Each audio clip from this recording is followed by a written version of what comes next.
Primero, con relación al sobreseimiento emitido en la carpeta fiscal 256-2018 acerca de Fernando Martín Zavala Lombardi, Daniel Guillermo Urbina Huertas, Edgar Augusto Alvarado Córdoba y José Manuel Boggio Luna, que forma parte del expediente judicial 1935-2018, concernido a la designación de funcionarios en la región Tumbes, programa de compensaciones para la competitividad denominado Agroideas y dirección del proyecto especial binacional Puyango-Tumbes, aun cuando se vinculan al proceso penal ofrecido por el recurrente Bocángel Weider para probar que el excongresista Bienvenido Ramírez Tandazo no intervino en la designación de los mencionados funcionarios y que su nombramiento no fue irregular, no resulta una prueba de mayor potencia en este caso para revocar la avenida en grado.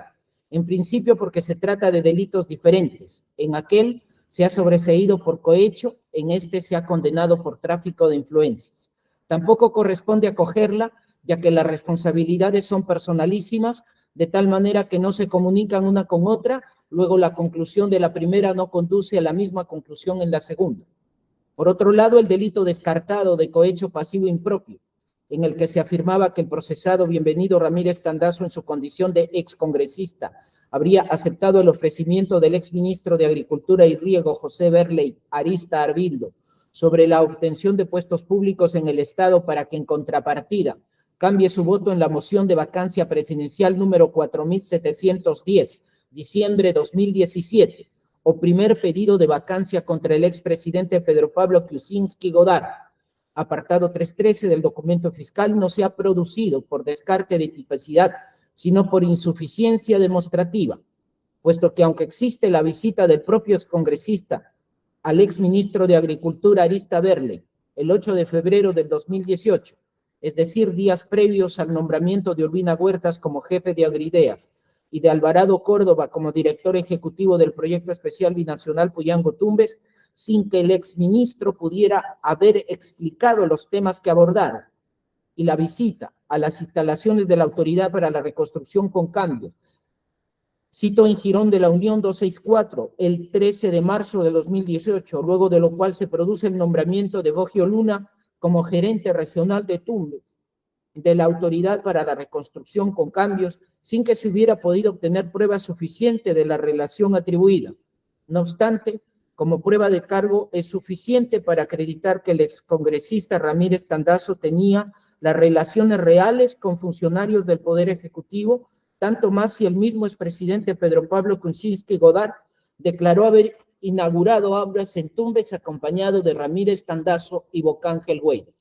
Así pues, en el caso 049-2018, la Fiscalía concluyó que respecto al excongresista Bienvenido Ramírez Tandazo por los delitos de cohecho activo genérico y cohecho pasivo impropio, no se observa medios probatorios indubitables para asumir que la conducta establecida se subsume en el ilícito penal.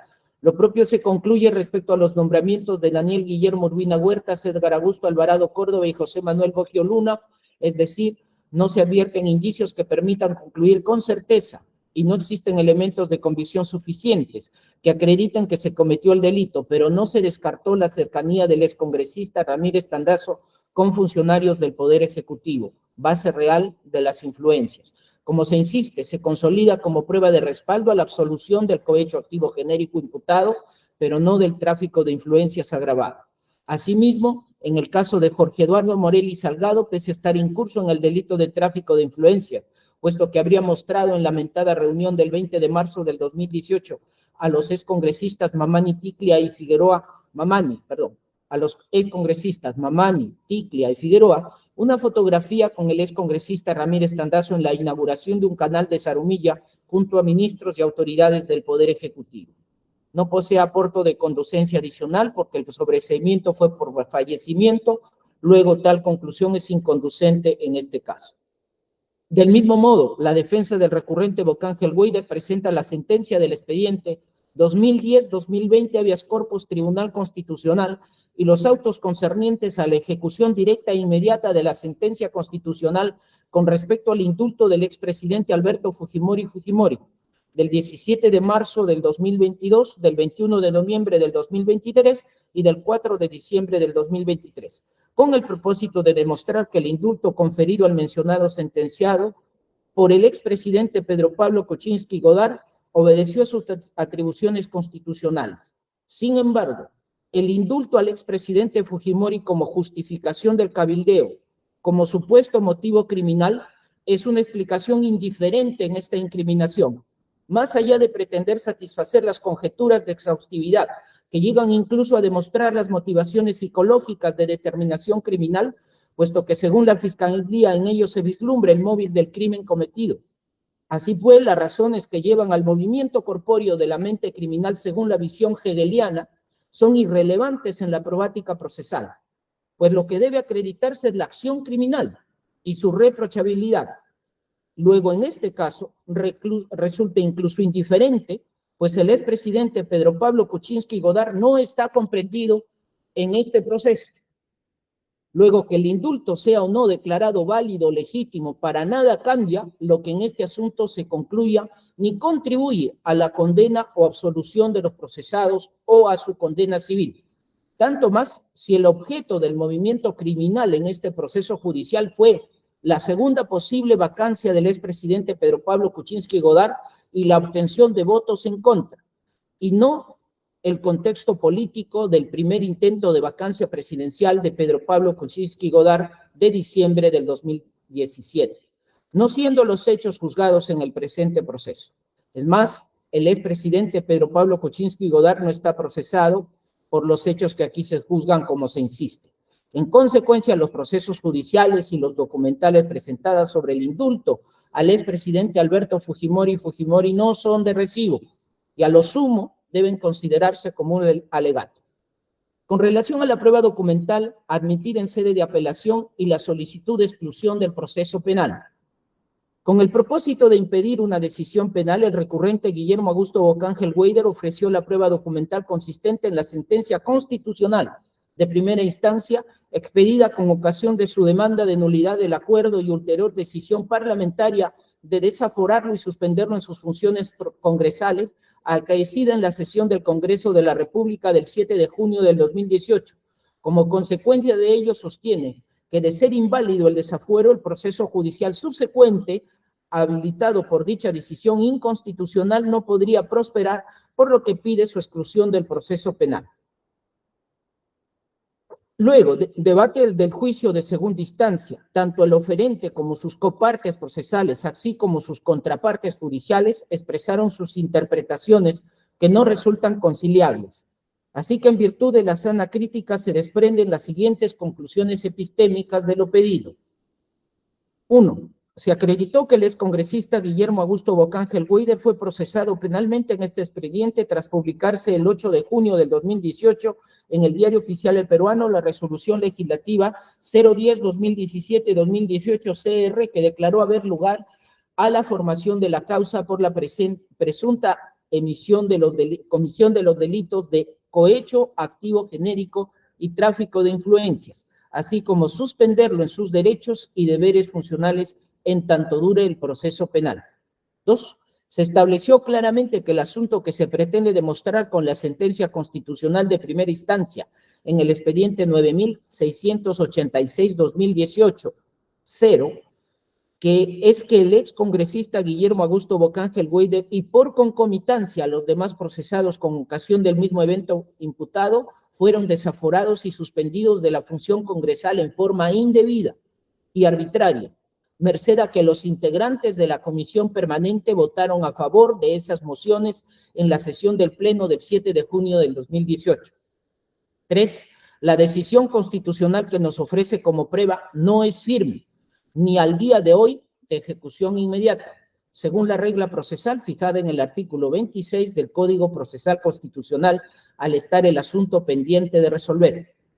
A partir de lo expuesto y considerando que para la epistemología jurídica, los datos de la realidad que se pretende demostrar con los medios de prueba alcanzados forman la quaestio facti, o hechos probados, proceso eminentemente objetivo y por ende contrastable, entre los cuales no se descartan las sentencias judiciales firmes, que constituirían hechos jurídicos o quaestio facti sui generis.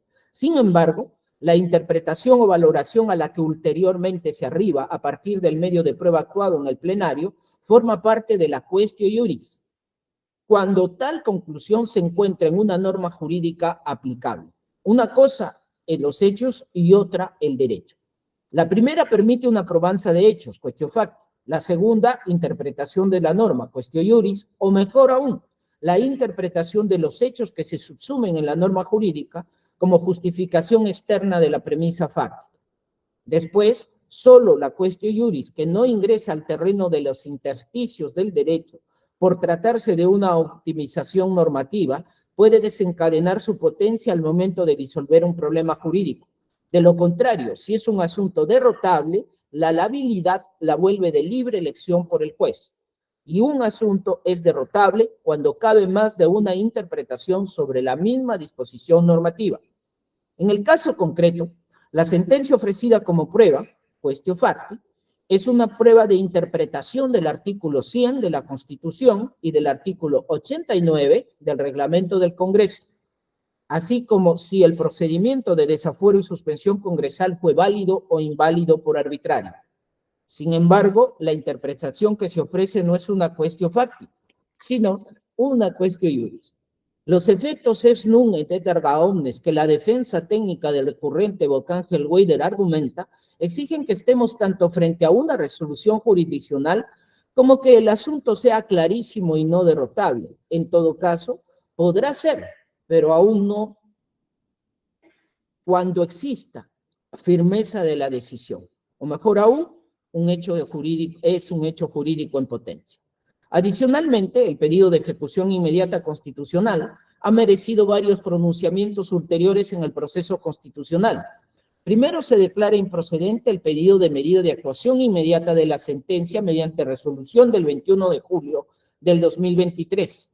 Posteriormente, en revisión, esta decisión es declarada nula por la Sala Superior y por consiguiente reenvío para que el juez constitucional de primer grado vuelva a emitir la que corresponde. Decisión emitida el 6 de diciembre del 2023, lo cual aún está en trámite. Asimismo, en otro incidente se emitió la resolución del 26 de septiembre del 2023 que declaró improcedente la medida cautelar de ejecución inmediata. Más adelante, la resolución superior del 6 de diciembre de 2023 confirmó la improcedencia referida. Después, también está pendiente la decisión de fondo del tema constitucional. En lo que respecta a este proceso penal, las resoluciones legislativas 9-2017 CR, 10-2017 CR, 11-2017 CR están vigentes y todavía su imperio irradia, en tanto no sean anuladas definitivamente. Con mayor razón, si la misma sentencia constitucional ofrecida señala que el propio Vocángel Weider, en su escrito aclaratorio del 21 de septiembre de 2022, se desistió de sus pretensiones subordinadas a la nulidad declarada, de reposición del cargo. De ser el caso, se realice una nueva votación en la que solo se vote la formación de causa por la presunta comisión de los delitos de cohecho activo genérico y tráfico de influencias. Luego, el recurrente fue consciente de que los efectos de nulidad requerían ser expresados. En consecuencia, la solicitud de exclusión de acción penal y el archivo definitivo requerido por el procesado Guillermo Augusto Vocángel Weider no puede prosperar, por cuanto no existe decisión final firme respecto al asunto constitucional de nulidad del desafuero y suspensión. Del delito de tráfico de influencias. Nótese que se trata de un delito de mera actividad. Por tanto, a diferencia del cohecho, en el que el medio corruptor es el protagonista, el cual debe ser identificado o identificable, en el tráfico de influencias son estas, y no el medio corruptor, el que colma este delito común. Es suficiente que la influencia sea patente para el traficante corrompido, aunque el beneficio, donativo o promesa nunca se llegue a realizar.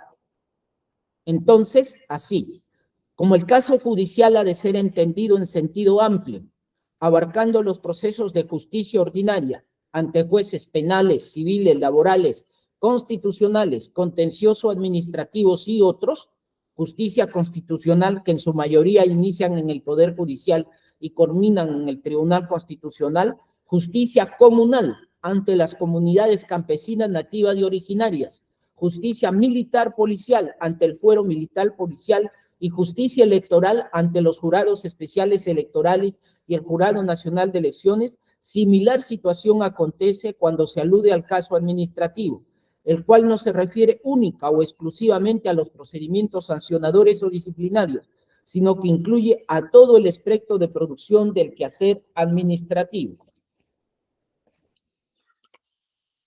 Se advierte a la vez que el conflicto de intereses entre investigación y libertad, ambos legítimos, no debe ser solucionado de modo automático o mecánico, sino atendiendo la razón de la posible norma infringida. La investigación delictiva es un fin legítimo del Estado y el proceso es el instrumento adecuado para ello, pero ni los derechos son absolutos e invulnerables, ni el proceso penal puede incurrir en un peligroso hipergarantismo formalista, ya que solo conllevaría a construir una barrera infranqueable que el Estado en la lucha construir una barrera infranqueable para el Estado en la lucha contra la delincuencia. Como se sabe, se registraron varios eventos en videos y audios, pero esas grabaciones y sus correspondientes transcripciones vienen escoltadas por la convergencia corroborativa de todos los testigos presenciales, quienes coincidieron en fechas, detalles, intervenciones, participantes incluso en los detalles de las influencias invocadas, como de sus correlatos con reuniones con diversos funcionarios públicos, hasta con el propio expresidente Kuczynski Godard. Asimismo, la fuente digital original, es decir, el reloj grabador marca Zoom, fue entregado luego de 22 días, se recuperó diverso material videográfico y sobre ello los peritos oficiales Luis Tito Loyola Mantilla y Milton Danilo Hinojosa Delgado, encargados de examinar la fuente electrónica digital primaria, es decir, el reloj, concluyeron categóricamente, tras un análisis comparativo de las grabaciones de fuente terminal con las grabaciones del reloj, que si bien fueron renombrados, no se detectaron signos de edición o manipulación en el contenido de los archivos de audios de la muestra y que su renombramiento no afectó el contenido. Así pues, queda descartado que nos encontremos ante lo que la doctrina especializada denomina el fenómeno de la labilidad de la prueba, es decir, una prueba débil cuya capacidad de generar una conclusión categórica se encuentra precipitada a su mínima expresión. En este caso no se trata de una prueba ilícita, en principio porque en uno u otro estadio procesal los intervinientes depusieron en reuniones y conversatorios, donde corroboraron lo que en los documentos digitales y sus correspondientes transcripciones se consignó. Luego, al existir fuente independiente, la labilidad probatoria de los audios y videos no tiene lugar. Después, no se vulneró el derecho fundamental del secreto de las comunicaciones, pues uno de los copartícipes de los coloquios suscitados en las reuniones del 15 y 20 de marzo del 2018, es decir, el testigo Moisés Mamani Colquehuanca, realizó las grabaciones de modo directo, las efectuó él mismo e indirecto, mediante los testigos Modesto Figueroa Minaya y Mario Manuel Fernández Villalobos. En este punto es inobjetable que existió autorización de dicho interlocutor para revelar el contenido de las conversaciones. Posteriormente entregó la fuente electrónica original al representante del Ministerio Público. Se sometió a cadena de custodia y se estableció en virtud de pericias oficiales que el contenido era auténtico e íntegro. La tutela de este derecho, el secreto e inviolabilidad de las comunicaciones, no se da cuando uno de los interlocutores registra, capta o graba su propia conversación, o de ser el caso, de manera voluntaria y expresa a un tercero para que registre la misma. Lo constitucionalmente prohibido es la intervención de la comunicación por un tercero, sin autorización de ninguno de los interlocutores o de la autoridad judicial. No se está ante una prueba prohibida, tanto porque se trató de una conversación entre dos personas, una de las cuales era el interlocutor que aceptó efectuar esa llamada, No intervino un tercero ajeno a la conversación, por lo que no existe vulneración del derecho al secreto de las comunicaciones y el contenido de la conversación no era íntimo o privado. Cita la sentencia Tribunal Constitucional Español 56/2003 del 24 de marzo. Cuanto porque se está ante un delito de tracto sucesivo, porque no se indujo al imputado a delinquir. La idea criminal no se introdujo artificialmente, no se trata en suma de un delito provocado. Tratándose de una conversación entre personas, una de las cuales aceptó la grabación, no se necesitaba autorización judicial. La espontaneidad de uno de los interlocutores no está en la discusión. No es ilícito, por lo demás, que la autoridad inste a uno de los imputados a tener una conversación con otro de los partícipes en el delito y que esa conversación se grabe. Sentencia del Tribunal Supremo Español del 20 de febrero del 2006. A los efectos de la transcripción judicial, no es constitutiva de su eficacia procesal la intervención del defensor. Se enfatiza entonces que la comunicación telefónica entre los interlocutores y su contenido formal forman parte del mismo derecho al secreto de las comunicaciones, de modo que cualquiera de ellos puede grabar la conversación mediante un aparato telefónico, incluso entre ambos no hay expectativa de privacidad, salvo que se trate de otros secretos protegidos constitucional o legalmente, como la vida privada, la reserva profesional, la confidencialidad pactada o los secretos de Estado. Así, el contenido de dicha comunicación podrá hacerse valer como prueba en el proceso penal sin necesidad de que exista una autorización judicial previa. Según se indicó en otra oportunidad por esta misma Corte Suprema, es necesario identificar el derecho presuntamente vulnerado con las grabaciones de audio y video realizadas, en particular las del 15 y 20 de marzo del 2018, la primera realizada por el testigo Moisés Mamani Coquehuanca y la segunda efectuada por los testigos Modesto Figueroa Minaya y Mario Manuel Fernández Villalobos, sin saber lo que hacían. Ahora bien, partiendo de la premisa que las grabaciones realizadas solo pueden ser excluidas del acervo probatorio e inutilizadas en el proceso penal, si ninguno de los interlocutores hubiera admitido el registro de audio y video, salvo autorización judicial, el derecho en juego no es la privacidad ni el secreto de las comunicaciones, sino la voz y la imagen. No es lo primero porque uno de los partícipes del diálogo fue quien grabó y hizo grabar lo sucedido. Además, se entregó el material digital a la fiscalía competente. Y por último, tanto él como los otros participantes de las reuniones testificaron corroborando lo acaecido. En cuanto al derecho a la imagen o a la voz, no requiere autorización previa para ser usado si el personaje es público, como en este caso. Sin embargo, si de su uso se causa perjuicio, tiene derecho a la indemnización tanto de quien graba la imagen y la voz, cuanto de quien usa dicha grabación para causar algún perjuicio a sus titulares. En este caso, si las personas grabadas consideran que se afectó su imagen con la grabación o exposición pública, esta no es la vía ni el proceso para reclamar. Y en lo concerniente al uso procesal de tales imágenes y voces sin consentimiento, debido al tratamiento público mediático, subsecuente, les corresponde, como lo señaló Alexei Orlando Toledo Vallejos, una compensación magnificadora proporcional deducible en la condena civil que corresponde. En consecuencia, la prueba es constitucional y posee validez legal, por tanto, mantiene su plena potencia incriminadora. A los efectos de la configuración del tráfico de influencias, en su condición de delito de mera actividad, solo incumbe establecer si el influjo desplegado es real o simulado, no si el agente delictivo cumplió efectivamente lo prometido.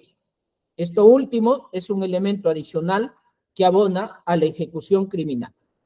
Es importante apuntar a tenor de la prueba personal documentada, deposiciones fiscales y documental, audios y videos, que el testigo Moisés Mamani Coquehuanca, entre otros aspectos, se le indicó que tendría una reunión con el expresidente Pedro Pablo Kuczynski Godard y el exministro Bruno Yufra Monteverde, con el propósito de que cerciore la seriedad de la propuesta ilícita realizada, es decir, orientar su voto congresal a impedir la vacancia presidencial, haciéndole ver que poseían influencias reales con el Poder Ejecutivo para viabilizar obras y proyectos, requiriéndole los códigos respectivos.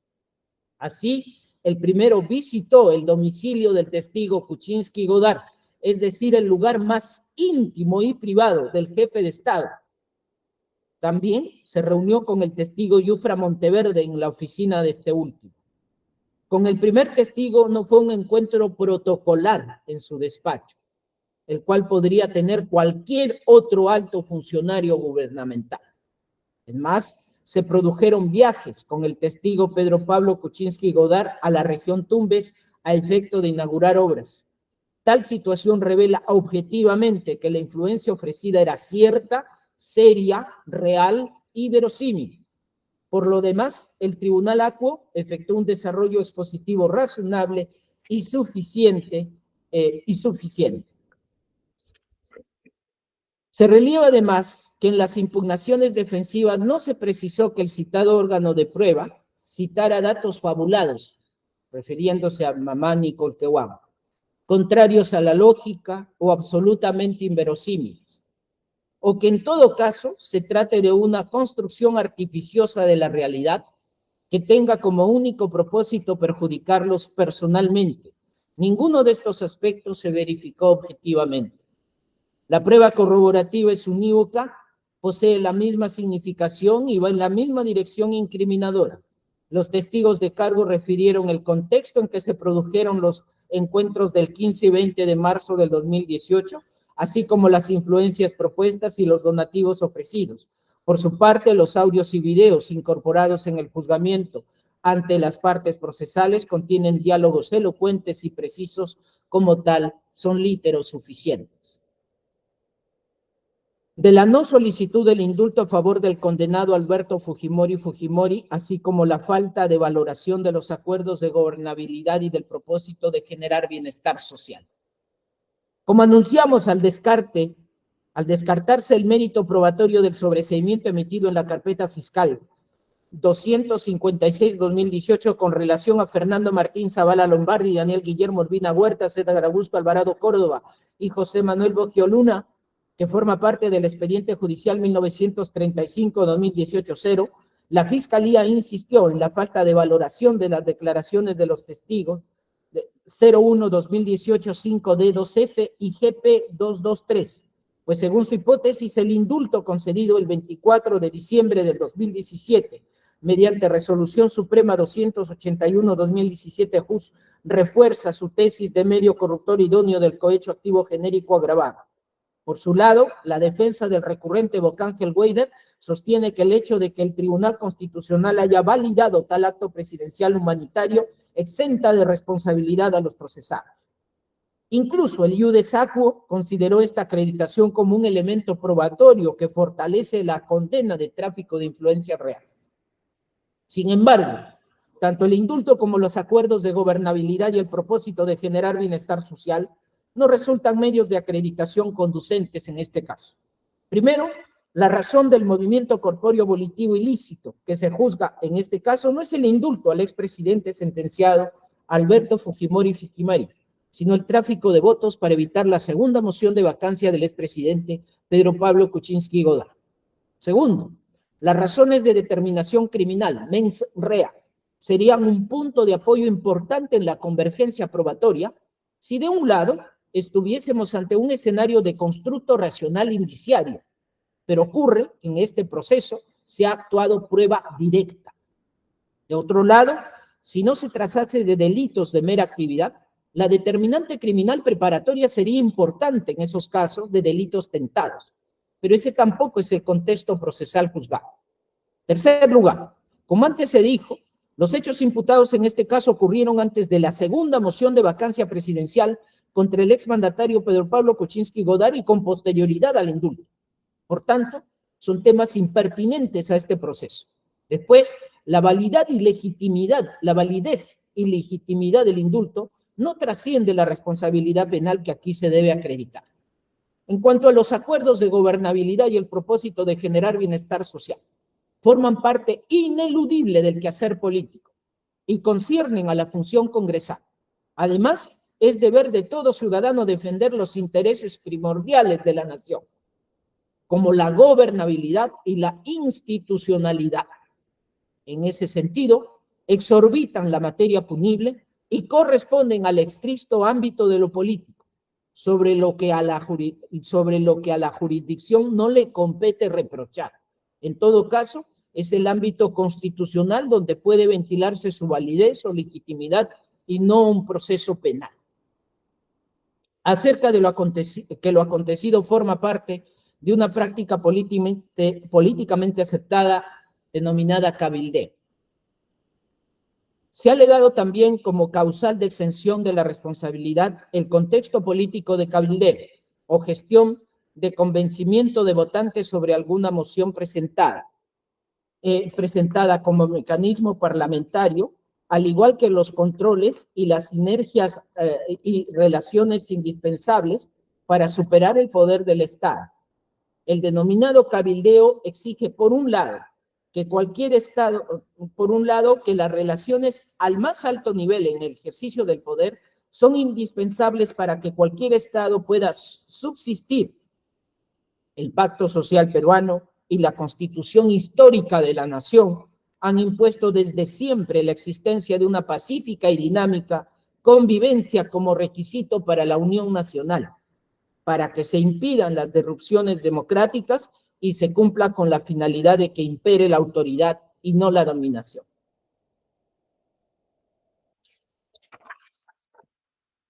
De otro lado, no puede ignorarse que el poder puede ejercitarse con abuso, no como relación y por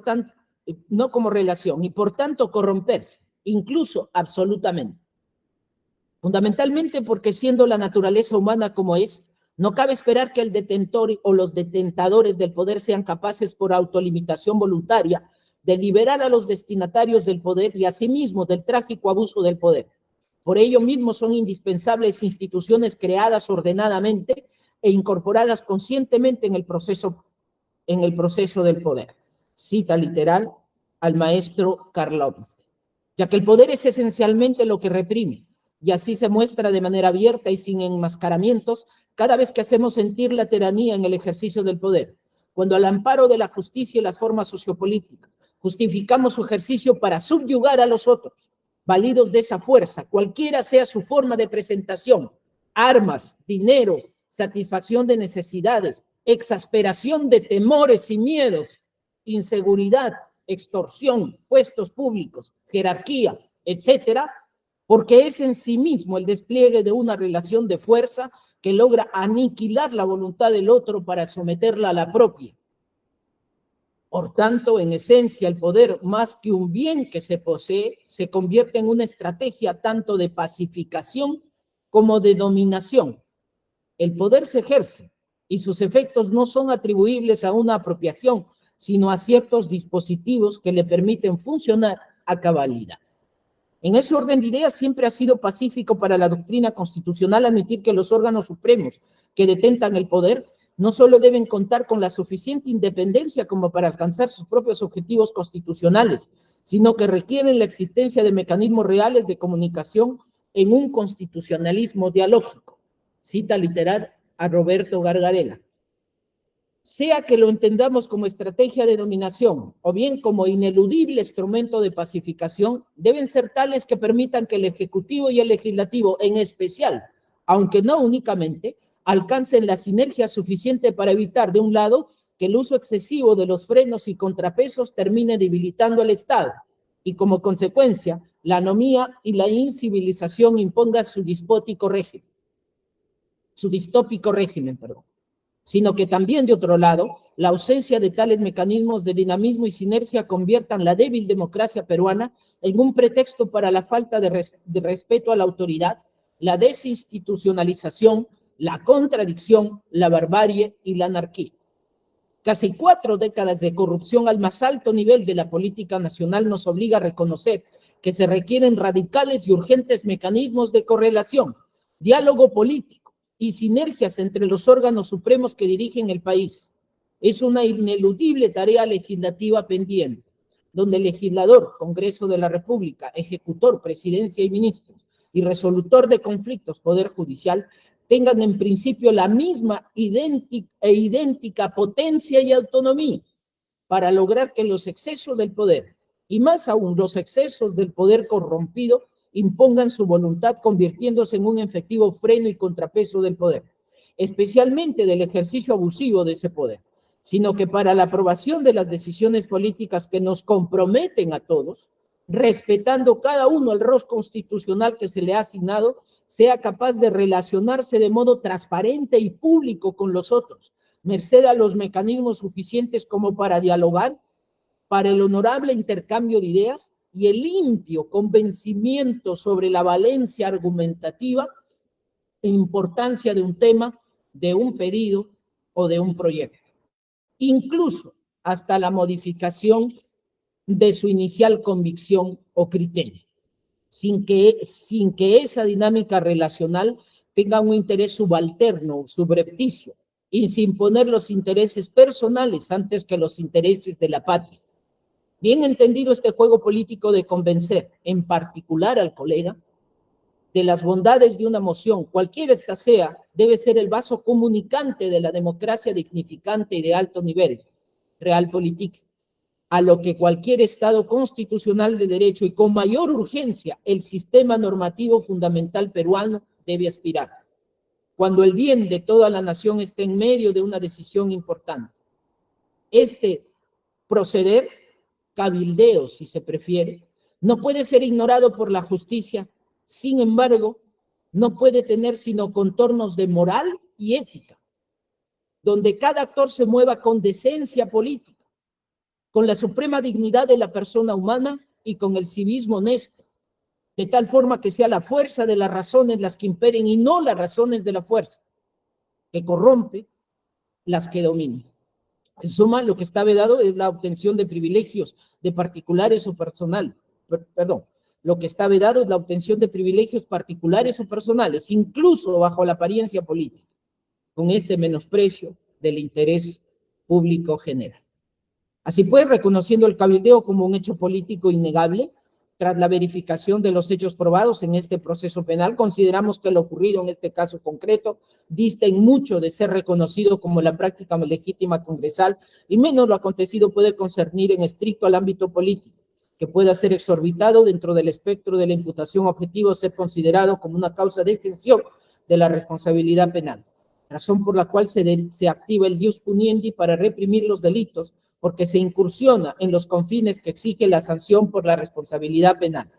En ese sentido, del análisis de lo acontecido se aprecia que, en primer orden, si bien se hizo de modo oculto, indecente y subrepticio, usando un reloj grabador, por un excongresista de la República quien graba a sus colegas en una conversación con la finalidad de tener pruebas de los negociados de votos para evitar la vacancia presidencial, no es menos cierto que la grabación se hizo porque se conocía previamente las ilegítimas propuestas de tráfico de votos a cambio de relaciones con el Poder Ejecutivo para obtener beneficios personales y réditos electorales, poniendo por encima de todo intereses personales y dejando de lado los intereses generales de toda la patria.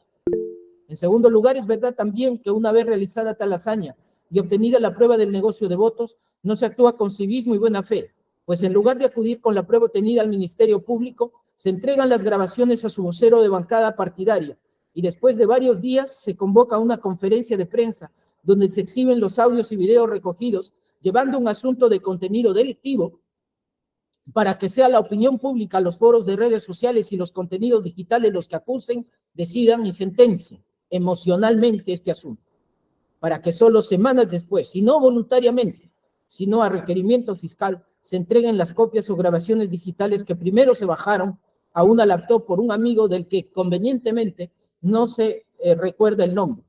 No obstante, es imposible ignorar que las grabaciones obtenidas revelan conversaciones en las que excongresistas de la República conversan sobre inespecíficas obras regionales, puestos varios de trabajo para sus conocidos y amistades, así como designaciones y nombramientos de funcionarios públicos, como si la labor congresal fuese hacer obras públicas, designar funcionarios o decidir sobre contrataciones del Estado, convirtiendo el foro político en una plataforma para sustituir a los reales obligados de dichas funciones, ejecutivo, gobernadores y alcaldes, y exorbitar la auditoría subyacente, ya que la Contraloría General de la República no tendría potestad para controlar lo que está fuera de las competencias del gasto público. En suma, actuando al margen de las reglas establecidas en un sistema constitucional y democrático, y peor, fuera de los confines de la política, solo con un fin subalterno como bandera, sin importar ni el Estado constitucional de derecho, ni la convivencia pacífica, ni el bienestar general. Esta manera de actuar en ningún caso puede ser una forma socialmente aceptada de ser política, ni lo ocurrido puede considerarse una práctica congresal legítima, por más que sea conducta corriente de algunos altos funcionarios públicos desde el siglo pasado hasta la fecha, tanto por erigirse tutores de potestades que no corresponden, cuanto por extralimitar los controles políticos y constitucionales, al punto de obligar al sistema de justicia a operar y reprimir el delito acontecido. En consecuencia, este alegato es inadmisible. En el caso, lo relevante en la clave de integridad del archivo de información es el reloj que sirvió de base para la elaboración de la subsiguiente pericia electrónica. El contenido de lo consignado y la solidez e integridad de lo peritado dan cuenta de la realidad de lo que en ambas reuniones se planteó y ofreció a los congresistas. A ello se agrega que lo que declaró sumarialmente el denunciante Mamani Coquehuanco, así como lo que plenariamente expusieron los congresistas Ticla Rafael y Figueroa Minaya, así como los testigos Alberto Juan Bautista Merino y Mario Manuel Fernández Villalobos. Es verdad que las declaraciones de Mamani Coquehuanca se prestaron sin la presencia ni citación de abogado defensor, ni de los imputados. Estas se leyeron en el acto oral y se sometieron a contradicción. La exigencia de posibilidad de contradicción propia del procedimiento de investigación preparatoria, desde luego, como recuerda la sentencia del Tribunal Europeo de Derechos Humanos Alcahuahuaja Antairi versus Reino Unido, del 15 de diciembre de 2011, permite excepciones sin afectar el derecho de defensa, las cuales, por lo general, exigen que el acusado tenga una oportunidad adecuada y correcta de impugnar y cuestionar las declaraciones formuladas por un testigo en su contra, ya sea cuando el testigo presta sus declaraciones o en un momento posterior durante el proceso. Sentencias del Tribunal Europeo de Derechos Humanos, Lucá versus Italia y Elakov versus Macedonia. Dos son los requisitos. Debe existir un buen motivo que explique por qué los testigos no han podido ser interrogados por la defensa. Y B, cuando una condena está basada únicamente y de manera determinante en las declaraciones de una persona, que el acusado no ha tenido oportunidad de interrogar o ser interrogado. Deben proporcionarse suficientes factores compensatorios, incluida la existencia de fuertes garantías procesales. La defensa de los imputados desde antes del juicio tuvo conocimiento de esas declaraciones. Incluso en el curso del juicio se desveló la identidad del testigo protegido Mamani Coquehuanco. En el curso del procedimiento principal, las partes articularon las medidas necesarias para cuestionar la declaración de dicho testigo. Además, siempre declaró como testigo protegido en las defensas en el curso de la investigación preparatoria. Antes del deceso del testigo protegido, no instaron su ampliación para estar presentes y contrainterrogar. Por otro lado, al ser un elemento de prueba relevante, no es la única prueba de cargo que se tiene, pues no solo se cuenta con el mérito del reloj, de su contenido y de la prueba pericial electrónica, sino también con la declaración de los otros dos congresistas que apuntan en una misma dirección incriminatoria. En consecuencia, no ha sido incorrecto, a tenor de esta excepción, valorar las declaraciones del congresista Mamani Coquehuanco. Con referencia a las citas del Tribunal Constitucional Español, 75-2013, 51-2015 y 312-2017. A partir de lo expuesto en el fundamento jurídico precedente, se entiende que el comportamiento de los imputados está incurso en el tipo delictivo de tráfico de influencias con agravantes. No se está ante un acto de calvideo político común y no censurable en el ámbito de las relaciones entre el gobierno y el Congreso, sino ante una conducta que claramente rebasó los límites de estas relaciones e ingresó en el ámbito prohibido del derecho penal. Más allá de que los imputados partieron de un antagonismo político con la fuerza política mayoritaria del Congreso, de la que procuraban desprenderse formalmente, y un alineamiento con el gobierno, lo que efectivamente llevaron a cabo fue, de un lado, atraer a otros congresistas con el ofrecimiento de obras y nombramiento de funcionarios para las regiones que representaban, y de otro lado, garantizándoles el apoyo del gobierno y un marco de preferencias a sus planteamientos, en especial, como ya se indicó, de ejecución de obras y de designación de funcionarios afines. Incluso en esas reuniones se reconoció que en la ejecución de obras las empresas beneficiarias les pagarían un mínimo del 5% como ventajas personales. Las relaciones gobierno-congreso, como se dijo antes, han de estar enmarcadas en la búsqueda del bien común y responden a políticas públicas transparentes, equitativas para todas las regiones del país y con base en planes y programas técnicamente diseñados y correctamente ejecutados, con pleno respeto, entre otros, de los principios de legalidad y eficacia. Lo realizado por los imputados, desde luego, colisionó frontalmente con esa lógica del servicio al interés general, y además inauguró vinculaciones anormales al margen de la generalidad para la política de nombramiento de funcionarios y concreción de ejecución de obras públicas sujetas al derecho financiero y presupuestario del Estado. Lo declarado, probado, no se trata desde luego de meros injustos administrativos o de infracciones a la ética parlamentaria o del funcionario público, sino de la comisión del delito de tráfico de influencias. Ya se expuso desde el tipo penal delictivo en cuestión que lo efectivamente realizado por los imputados fue invocar influencias ante los máximos niveles del gobierno nacional y prometer para los interesados, los congresistas Mamani, Ticlia y Figueroa, una ventaja vinculada a obras públicas y nombramiento de funcionarios, con el ofrecimiento de interceder ante los altos funcionarios del gobierno competentes con esa finalidad. No se vulneraron regulaciones administrativas o reglas éticas, sino las previsiones del Código Penal. En consecuencia, la decisión de condena debe ser confirmada, de la ausencia de lesión al bien jurídico protegido y la innecesidad de fijar una reparación civil. Se ha partido de señalar que no hubo lesión alguna que reparar, hipótesis equívoca de los recurrentes, pues en el delito de tráfico de influencias, incluso reales, no genera un daño material, sino un daño inmaterial, moral e institucional en este caso, que ha sido proporcionalmente evaluado en el pago solidario de 500,000 soles. No pueden ignorarse que el contexto del hecho ilícito acreditado de tráfico de influencias reales ha sido el recinto más alto de la nación y respecto a la vacancia de un presidente de la República. Por tanto, no puede haber un escenario de mayor daño al Estado. Si bien, como ha sostenido la Procuraduría Pública, y tiene razón en ello, no existe modo de valorar el perjuicio causado, lo que nos conduce a una mensura discrecional, las razones invocadas en la sentencia recurrida, aunque lacónicas, son suficientes, pues en efecto el daño institucional ha sido grave y la suma fijada no ha encontrado razones mejores que permitan su precipitación. Tanto más si la premisa de la que se parte es que no existe daño alguno causado, cuando es evidente que traficar con los votos congresales para que se pueda emitir una decisión en un sentido u otro, valiéndose de influencias para beneficios particulares, es un grave daño a la endeble democracia peruana. Asimismo, Alexei Orlando Toledo Vallejo sostiene que al no ser congresista, el monto que le debe corresponder ni debe ser solidario ni alcanzar el mismo monto que a sus cosentenciados. Refuerza su argumento sosteniendo que así como le han extendido una pena menor, la condena civil debe seguir la misma suerte. Es verdad que se ha sentenciado por una pena inferior, pero ello no significa que no debería haberle correspondido la pena del autor, tanto más si también era funcionario parlamentario. Sin embargo, las razones pedagógicas no han superado la barrera de la legalidad.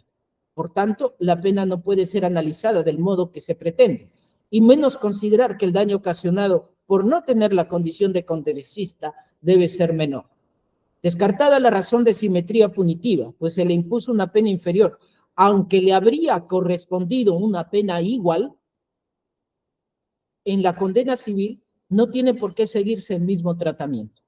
Al ser funcionario público, el daño causado es igual, y no se brindaron razones de mejor validez para su precipitación. Por ello, este argumento queda descartado. Por último, en cuanto al alegato de vulneración del derecho de defensa por modificación del título activo de imputación sentenciado como coautoría, ¿cuándo se habría investigado como autoría? Esta no es una modificación trascendente, tanto más si fue la propia Fiscalía quien concluyó al cierre del plenario con esa denotación. Tampoco afecta el derecho a defenderse de los procesados, pues tal distinción es más que dogmática que típica o de legalidad punible o penológica, en especial si en todo momento se le imputó el fáctico como codelincuencia. que permanece inalterable. Y sobre los errores de citas de interlocutores de las conversaciones atribuidas por la Fiscalía al imputado Alexei Orlando Toledo Vallejo, son hierros irrelevantes, no solo porque el error proviene de frases citadas de lo expresado en el plenario por el Ministerio Público, lo cual no afecta en forma patente ni trascendente la sentencia, tanto más si el mismo alegante reconoce que este lapsus fue enmendado en el análisis judicial en donde aparece la cita y el interlocutor correcto. Lo alegado no es de recibo. En cuanto a las pretensiones de la Fiscalía y el actor civil, de plano, la pretensión de la Fiscalía que se formula es contra ley, toda vez que el artículo 425, numeral 3, literal C del Código Procesal Penal, si bien contempla la posibilidad de condenar al absuelto, condiciona dicha prerrogativa que las partes puedan interponer recurso de apelación que será de conocimiento de la Sala Penal Suprema. No es un proceso extensivo, pues en todo caso el representante del Ministerio Público no ofreció medios probatorios para enervar el juicio absolutorio de primera instancia, a efectos de revocarlo y decretar la condena penal. Un juicio de revisión donde además se pretende la modificación de la valoración probatoria efectuada en primera instancia, sin que se actúe prueba nueva alguna, resulta inadecuado. Se soslaya en este punto que se trata de un proceso penal por razón de la función pública, especialmente una causa penal por delitos de función atribuidos a altos funcionarios públicos, como tal, de acuerdo con el artículo 450, numeral 7 del Código Adjetivo contra la sentencia de vista, no procede recurso alguno. En ese sentido, las partes procesales tendrían menguada la posibilidad de impugnar una eventual condena dictada en segunda instancia y con ello el derecho convencional del condenado a apelar su sentencia cuando hubiera sido absuelto.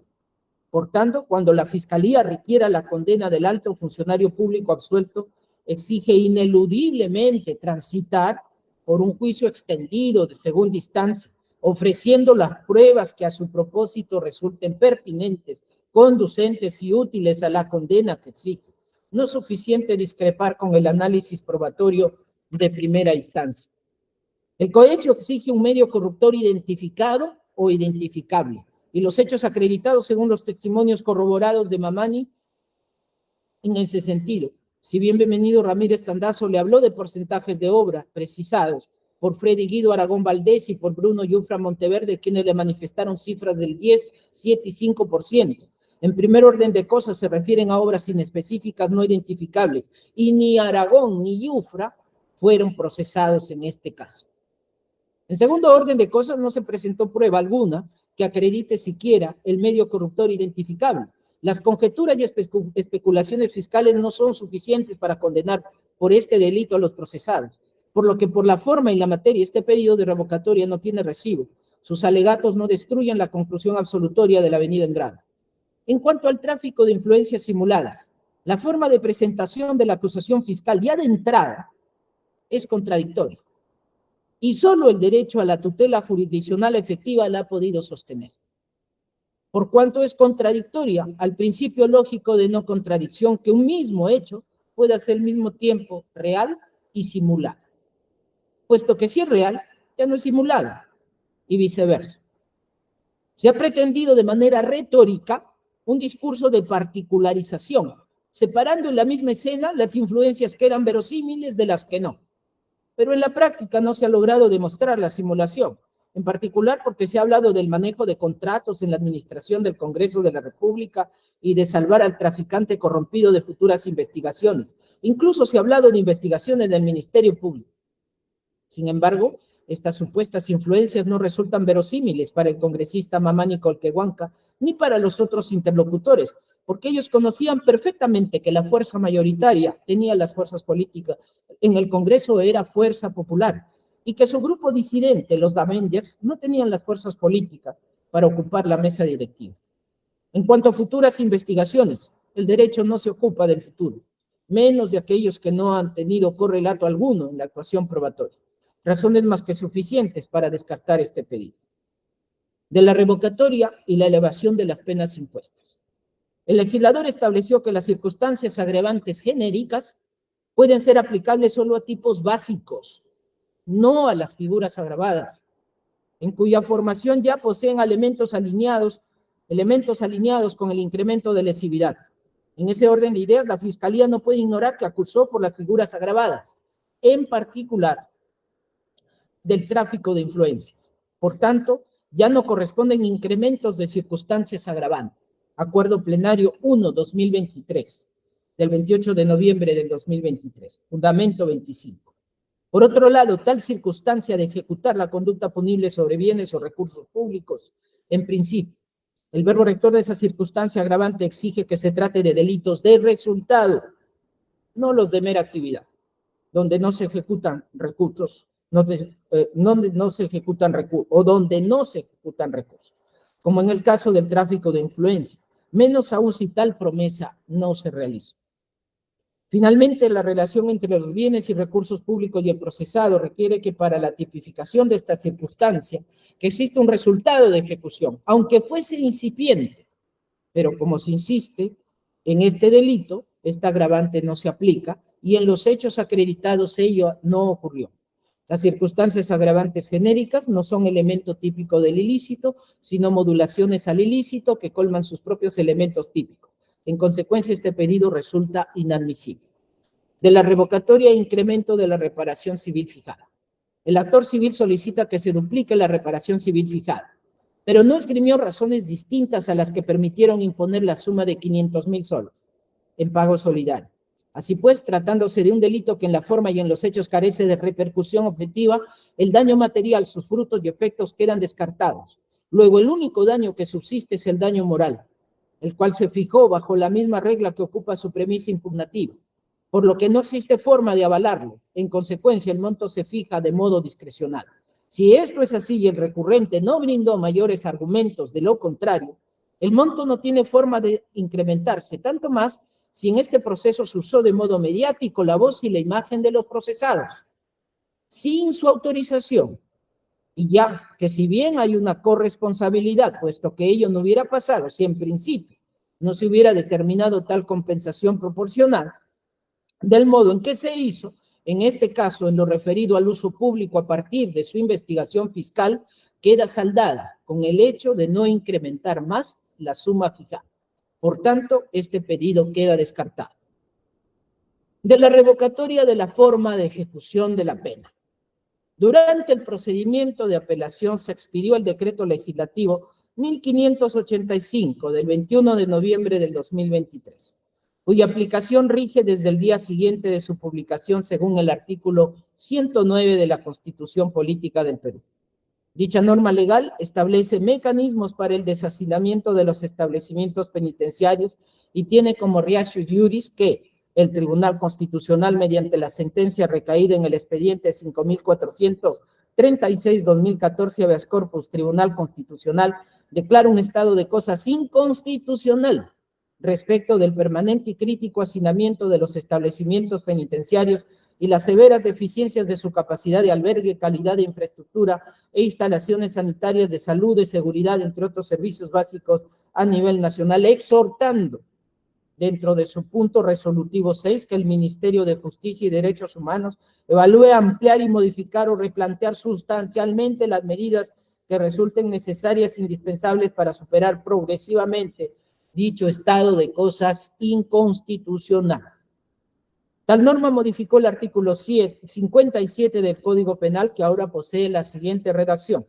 El juez puede suspender la ejecución de la pena siempre que se reúnan los requisitos siguientes. 1, que la condena se refiera a una pena privativa de libertad no mayor de 5 años, entre otros. Considerando el principio lógico maius ad minorem, quien puede lo más también puede lo menos, el pedido de revocatoria total por absolución de los sentenciados Kenji, Gerardo Fujimori Iguchi, Bienvenido Ramírez Tandazo y Guillermo Augusto Bocángel Weider incluye la revocatoria parcial de la pena.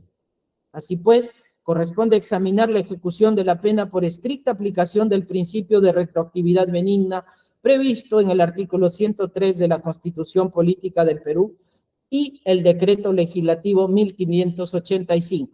De conformidad con dicha norma fundamental, la ley desde su entrada en vigencia se aplica a las consecuencias y las relaciones y situaciones jurídicas existentes y no tiene fuerza ni efecto retroactivo, salvo en ambos supuestos en materia penal, cuando favorece al reo.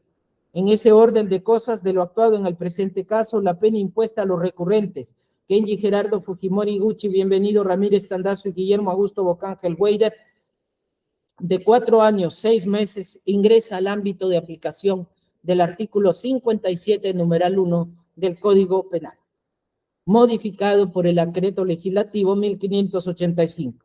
Al respecto, debe señalarse de que, de conformidad con lo establecido en el requerimiento acusatorio y en la sentencia recurrida, los referidos recurrentes carecen de antecedentes penales. El comportamiento procesal de cada uno de ellos no ha sido fugarse de la persecución penal o pretender hacerlo, no han realizado actos dilatorios o obstruccionistas, no se estableció que posean comportamientos antisociales ni registran antecedentes de estilo. Lo anotado nos permite formar una prognosis favorable sobre la conducta futura de los condenados.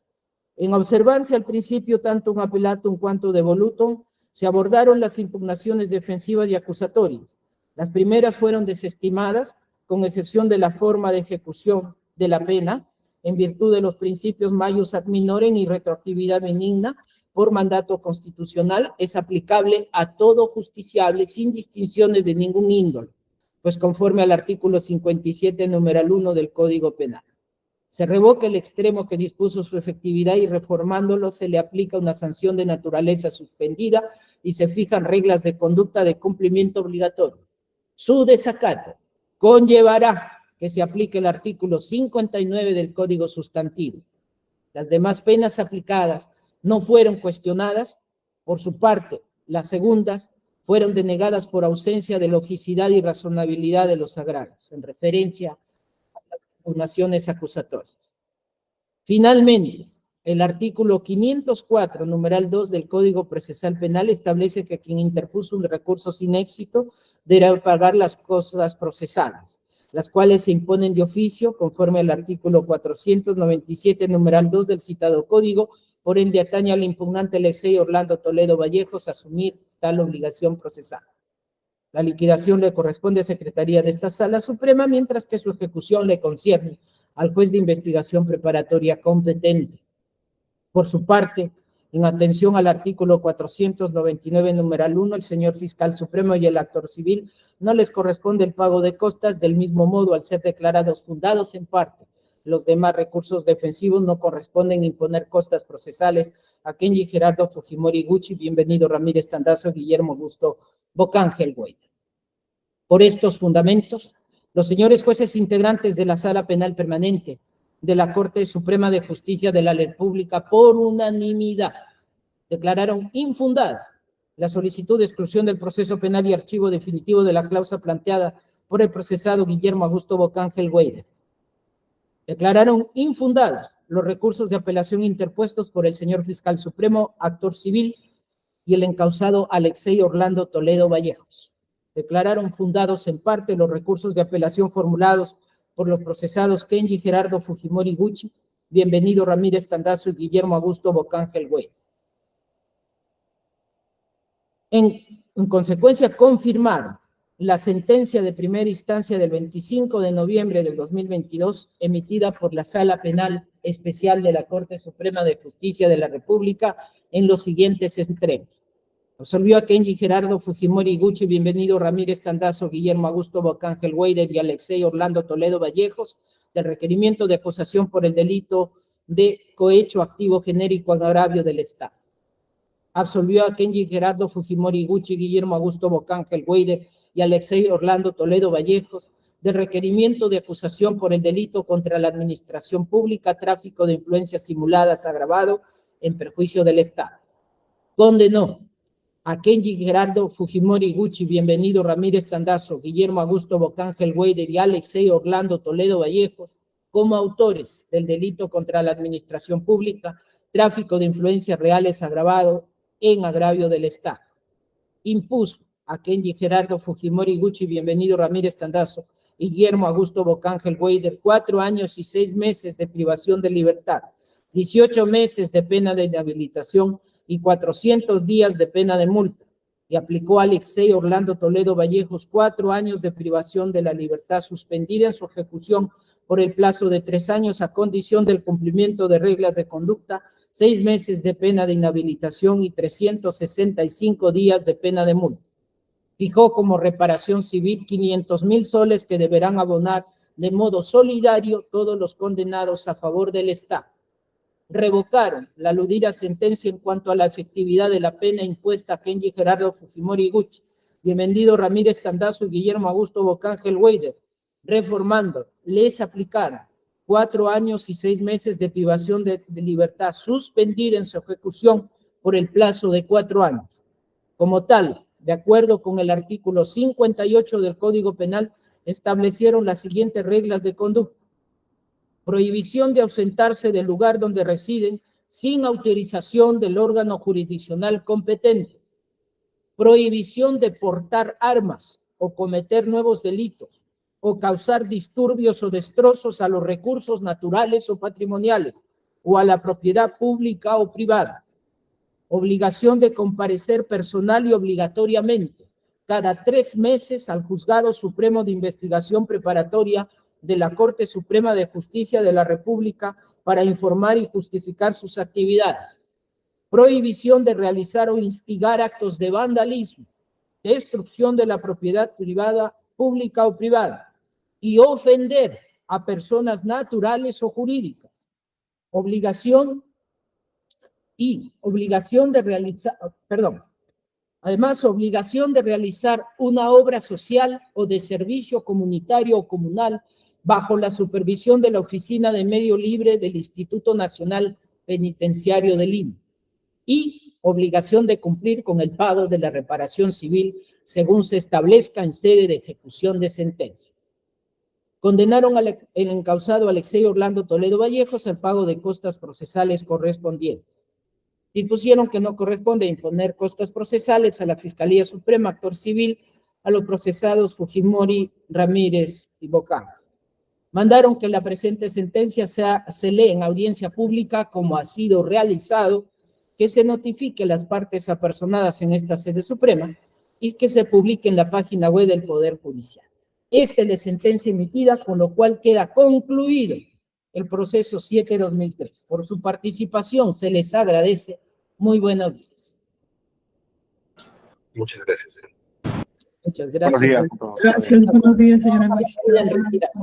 Gracias.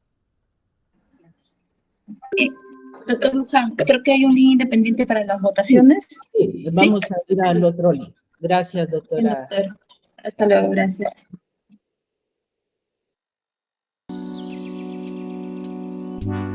I can't see the issue. Yeah, believe me, I need to keep myself alive.